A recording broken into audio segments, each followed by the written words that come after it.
Jackson. Dr. Jackson. Good afternoon, everybody. Yat Ed. I work with BIE as a research analyst. However, I've been a former principal, and I like to go down deep into the teacher level, the instructional level as an instructional leader. And I like to explain some of the things that the teachers have to worry about as they're teaching in their classroom. And it has to do with the Common Core standards. And as you know, that the students are going to be preparing for their standard test coming up in April. And so I wanted my presentation to be a little bit more comprehensive of the ELA, English Language Arts standards, and the math standards. So you will know what to expect for this upcoming spring testing. Of course, you know that it's going to be a new assessment. Arizona is going to be called the Arizona Merit Assessment, and the New Mexico is going to be the PARC Assessment. So in some parts of the 10th grade, they're going to still take the Arizona Ames testing. So this information is really important for you as school board members and as parents, that you help the students be prepared for those tests. And how many of you are afraid to take tests? And you're scared, you have test anxiety. It's the same way with our students. You know, they get nervous, and they might know that answer, but they somehow just leaves them and they go blank. So it's best to get prepared for that day, and it becomes part of their routine. So some of the terms and the way things are labeled are a little bit different. Getting ready for the PARC and the Common Core. So they grouped everything under the English Language Arts and Literacy, ELA, and the way that our seniors performed today here this morning, their topic was leadership and all the concepts under leadership. So that would be an example of what they were, if they were to take, say, the PARC test, they would be showing some of those examples that they learned during the year under attentive reading, critical reading, and wide, deep, thoughtful engagement of the world view. So those are some examples that the teachers have to prepare for, and then the kids have to perform or they have to showcase. And that's a little bit different kind of testing than the testing prior. Before prior, it was just like memory based, but now you have to really be engaged in part of the learning that goes on in the classroom today.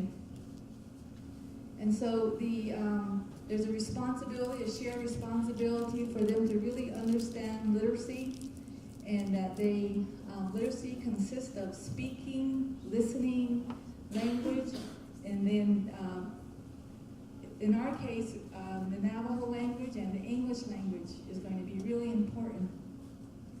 And then that they balance it out, and then part of these subjects are also taught in history, social studies, science, and technical subjects, not only just in reading.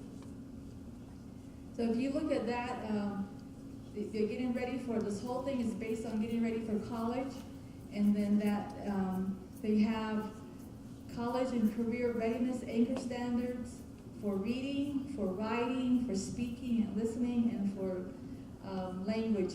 So no longer is it just one reading; it's everything now. And so the students have a lot, to concentrate and they're going to be tested on it. And so they're asking to know key ideas and details, text types and purposes, comprehension and collaboration, and conventions of standard English, like the grammar and so forth. So, these are just, I'm giving you examples of what they're going to be tested about, what the teachers have to worry about when they're teaching. And this is really important here, the word literary and informational. So in 4th grade, they're really concentrating on literacy and informational text. In 8th grade, it goes down in literacy and it goes more into informational. By the time they're a senior, they're going to really be tested on informational. So there's a transition from how they're going to be tested from 4th grade to 12th grade. like if you have a child in 4th grade, you would want them to be concentrating on literacy, and then informational would be half and half, but they're a 12th grader, they really need to know informational. And I'll give you an example of that. Would be in the literature area, there's stories, dramas, and poetry. And so a lot of the storytelling, the mystery books, fiction, all those kind of information, you need to expose them to that. Drama and poetry. And then informational text would be things like arguments, functional texts, personal essays, speeches, opinions, journalism. And so you could see them today, 12th graders, performing at a really high informational level, right? Okay, so that was a good showcase for us to see how they're going to be tested in spring. Does anybody have any questions on this part? So anybody have any burning questions? No? Okay, I'm going to go on then to math.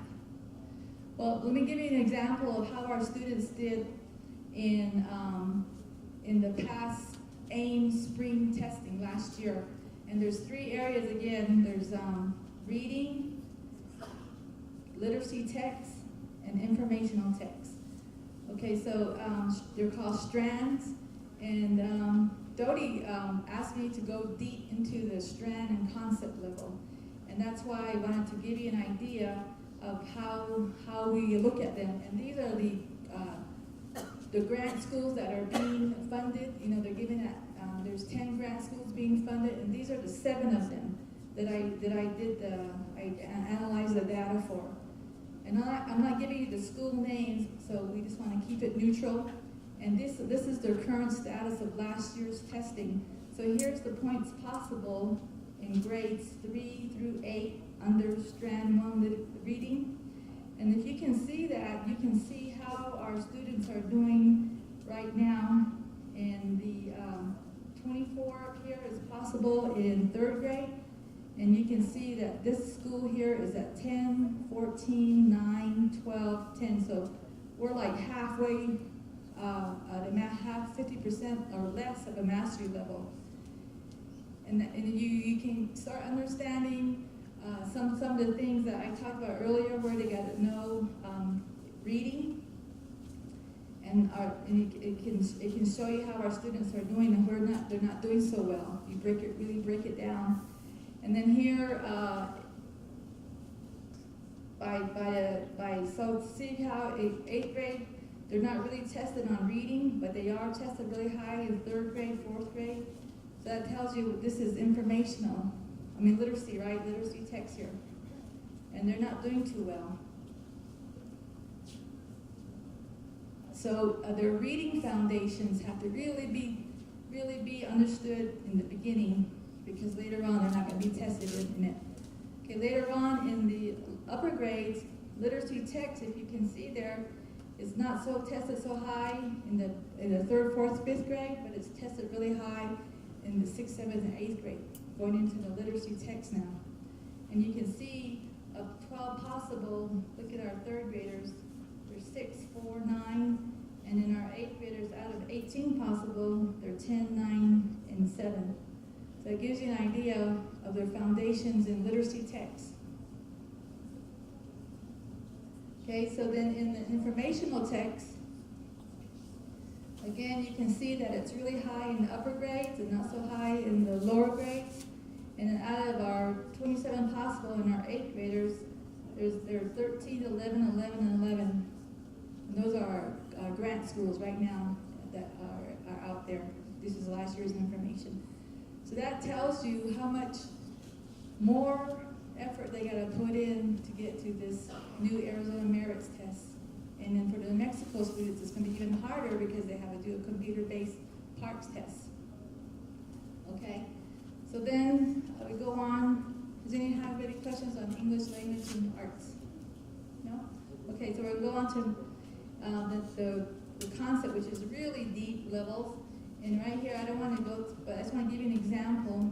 Here is well, you ask yourself, what are they not doing well in? And there's print concept, phonics, vocabulary, comprehension, and then you go into literacy text. You got to go into literature, informational text, expository text, functional text, and persuasive. So these are all the things that they're tested on. And you wonder why we don't make our scores. So it's really detailed.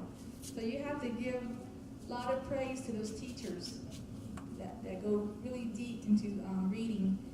And then if you also understand all this, you would say that the teachers have to be really knowledgeable in reading, right, to teach this information, because they're going to be tested on it. And then you go into the 5th grade again. All the scores are here are the possible 17, and all the way through, and you can see how they're halfway again, all the way through, or even less than half. And then 25 is possible, and you can see how they're less than half again, and that's in 5th grade. So 8th grade, I just gave a sample, and here's 8th grade. It's the same way here. 18 is possible, and you can see how our 1.1, 2.2, 8.7, our students are not doing too well in the literacy text. Okay, so math. Again, Common Core standards is the objective is that they're going to be ready to go by the end of high school, and then be able to use math in a proficient manner. And then there's well, the K through 5 is that they have a solid foundation with whole numbers, addition, subtraction, multiplication, division, fractions, and decimals. So that's where you can help out in those grades. Middle school expectation is know geometry, algebra, probability, statistics in middle school. And then in high school, they'll be prepared for algebra in 8th grade and after. Again, here is numbers. They're tested in so many strands in math. You'd be amazed. Again, number operations, data analysis, patterns in algebra, geometry, and structure and logic. So, your kids are being tested very, very deep in their math. Again, you can see how that here is the points possible for 3rd through 8th grade, and the foundations is of 28 here. Again, less than half. And then down here, again, 4 out of 12 in number operations. Okay, data analysis. Of the 12 possible, 3, 3, 4, and 3 in 8th grade. Algebra, of the 18 possible, 8, 8, 9, and 7, that's less than half again. Geometry, 16 possible, less than half. And so that's why you can see how our scores are not making it, and these goes into detail to show why. Structure and logic, 10 possible, they're halfway through.